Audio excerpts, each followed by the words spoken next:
morning, everybody, and welcome. I call to order the June 24th, 2015 public meeting of the Campaign Finance Board. The first item on the agenda is the approval of the minutes of the June 11th, 2015 meeting. Is there a motion to adopt the minutes? So moved. Second. All in favor? The minutes are approved. The next item on the agenda is a report from the board. Since our last meeting, election dates have been announced to fill the vacant city council seat for District 23 in Queens. Party primary elections will be held on September 10th and the general election on November the 3rd. The deadline to join the Campaign Finance Board's program for this election passed on Monday, and 7 candidates signed up. The public funds provided by city taxpayers help give more candidates the opportunity to run for office. By matching the small donor contributions candidates raised from New York City residents, the program diminishes the role of large contributions in our elections and provides candidates with the resources they need to run competitive campaigns. So we welcome all of the new candidates to the field and acknowledge the commitment they've made to serve their community. And we'll now hear from Executive Director Amy LaPrest. I just have a really brief report. I am happy to announce that barring any unforeseen technical problems, we should be launching our new website next week on July 2nd. So, it's a new and improved, easier to navigate format. I think everyone will like it. It's more visually appealing, a lot easier to use. And so I hope everyone looks forward to seeing it on July 2nd. It's terrific. Thank you, Amy. And the next item on the agenda will be an appearance from candidate Pamela Johnson.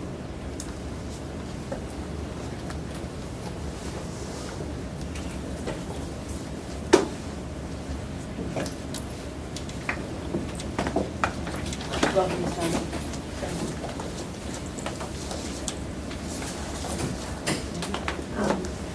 So let me give you I know you've been here before, so let me give you an explanation of what we're going to do. Our council is going to outline the issues that are before the board today, and then you're going to be given an opportunity to speak. The board will, you're the only candidate appearing today, so the board will go into executive session, and then either you can wait to hear the board's judgment, or someone will contact you after the board meeting is done. Discussion. Good morning, Chair Gilhern, members of the board, Executive Director LaPrest, Ms. Johnson. My name is Ashley Siegel, and I'm Associate Counsel for the CFB. With me is Jennifer Jones, an auditor for the CFB. Before the board this morning is the matter of the Pamela Johnson campaign in the 2013 election for City Council District 12. Ms. Johnson was a participant in the program and received $34,074 in public funds. CFB staff recommends that the board find the campaign must repay public funds based on its total qualified expenditure deficit. The campaign contests the public funds retainment calculation. Will you give us a little flavor about how you come to the deficit? Sure. The campaign received the $34,074 in public funds. The campaign has provided sufficient documentation to show that it had $31,397.69 in qualified campaign expenditures. In response to the repayment notice, the campaign submitted documentation which reduced its payment amount from its original $19,468 to its current amount at $2,676. And this is its qualified expenditure deficit. Can I speak? Yes, Ms. Johnson. Hi.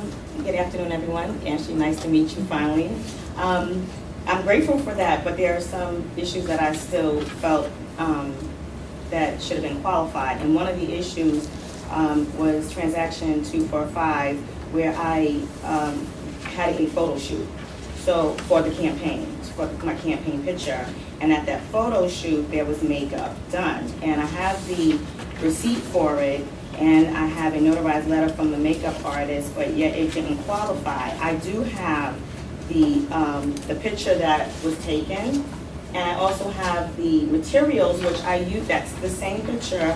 I also have the materials which I used it for the campaign, but it wasn't qualified, and I'm not quite sure. There's my picture again.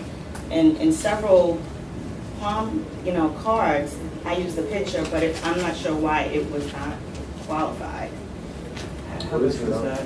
It was for $72.10, It was, the bill transaction number was 245, and I think that was it on that one. So in terms of the makeup issue, so our policy that makeup, haircuts, et cetera, fall under grooming, which is not a campaign-related expense, but a personal expense. And so we at the CFB have followed a long policy of applying this to campaigns across the board, that makeup counts as a non-campaign-related expense and therefore is not qualified. The only reason why I say that is in order to take a picture in lighting for, and I, as women, I'm sure you can understand this, that no way would I have been able to reflect a positive image without having that makeup done. That's one of the things, you know, that we do so that we can look successful in our campaign ads, so that we can look like the candidate. So I understand what she's saying. I'm just not sure why that is not a cost of So it. this, you're saying this expenditure was on the actual day of the show? Absolutely, Are there other? yes. I also have transaction 348. There, we actually had, Can you just tell us how much it is for, so. Oh, sure. So the numbers are in. okay, so this is an amount of $20. Okay. They're not big amounts. No, that's fine, okay, I just It's wanted to about know if we could find it, thank you. $20. It was transaction ID number 348. I had gotten 2 vans to get the workers, for the, not poll workers, but the workers who were handing out the palm cards to the site. And this was the only receipt that was missing. And it was for $20, so I got the driver to sign and notarize the statement that, you know, that he did lose a receipt. We created another receipt. I went to the Gulf station. It is, everything I did was on the bank statement, so I don't have any cash purchases. It is on the bank statement. I went back to the Gulf gas station to see if I could get it, and they told me that I couldn't. That it already had turned over, because it was the night of the election. By the time I had gotten it, it was after I finished, it was 12 o'clock. So he said that I couldn't get it, but I do have a notarized statement from the driver, created another receipt for it, but I couldn't get the vendor, to, the people that work it to sign off on the receipt. And the receipt is for the gas? The receipt is for the gas of the vans that are also, are listed as, I actually had 2 vans. Let me see if I can find that.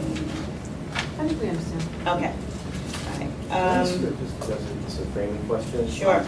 So, you presented 2 very small amounts against your penalty, Thank you. both penalty and repayment. What's the sum total of the issues that you're presenting in front of the board? Roughly It really isn't a lot. $100, $200? No, because one is for also for $369. I had a celebration after the election, which was the same week of the election, and that one was for $369. So it was $369. Another 56, 20 for the gas. And I just wanted to make a statement that I did send in, I repaid by money order. There was a transaction, 342, for $1,150. Why don't we finish the conversation? Oh, okay, I'm just $20 trying- receipt, and then Oh, I think okay. we'll maybe Sure, address sure. So- Mr. Chang's issue. Sure. So, counsel? In terms of the $20 issue, there was no receipt provided by the campaign. They did provide a notarized letter from the candidate staff person, as well as we can see the debit in the bank account. The biggest issue with this, while there's good evidence the expense happened, it's not technically in compliance with Rule 401A, and that's why it was not qualified. But we do have we acknowledge that there is good evidence that this expense occurred. And what would have made it more sufficient? Something from the gas station?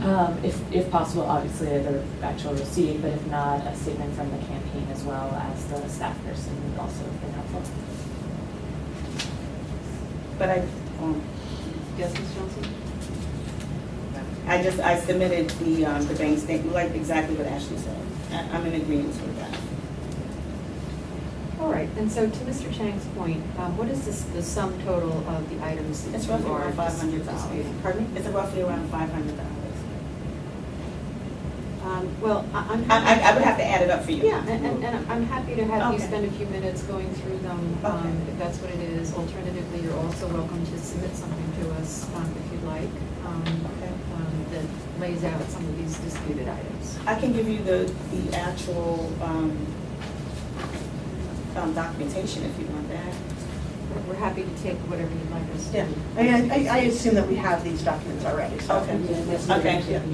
No, I don't have anything new outside Okay. of what I just stated today and the fact that I did make a repayment via money order, because I didn't see that reflected in the report that you gave me, that it For was the postal service. Right. That is actually reflected. as being refunded. Yes. That's on the first. That's on the. It says non-qualifying post. Yeah, but that, we acknowledge that. Okay. Refunded. Okay, okay. So could you just go through the other couple Sure. of disputed items that you have? That's it. Those So are. it's the post-election celebration, the makeup, and the gas. One more. It was Wells Fargo. I needed access to the bank account right after the election.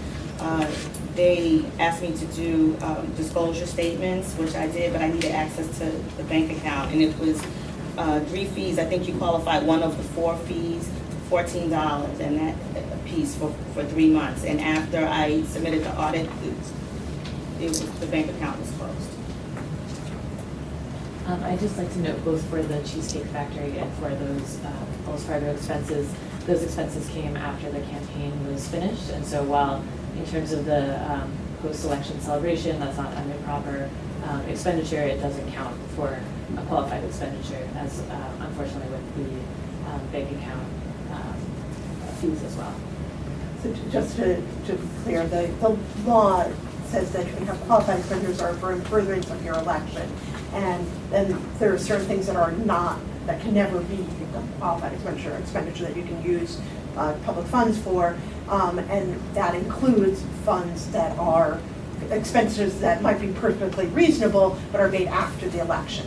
So that is the $345 for the Cheesecake Factory and these $14 expenditures for Wells Fargo, which are completely legitimate and fine. There's no penalty associated with them, but they are not allowed to be public funds to be used for them. They can't be qualified expenditures. But it's also stated as a post-election expenditure on their literature that says that you can have a staff. And that is why it's not improper, and there's no penalty for it, but it cannot be a qualified expenditure, which is a different, that you can't spend public money for them. Okay. So I know it's a nuance, but but it's perfectly legitimate, and there's no question that it was okay to have that party, but you can't use public funds for that. Okay. Is there anything else, Ms. Johnson? No, ma'am. Well, we'll take this information under advisement, and thank you for being here. Thank you. Is there anything else, council? Is there a motion to go into executive session to discuss pending litigation and other matters? Second. All in favor, the board will go into executive session.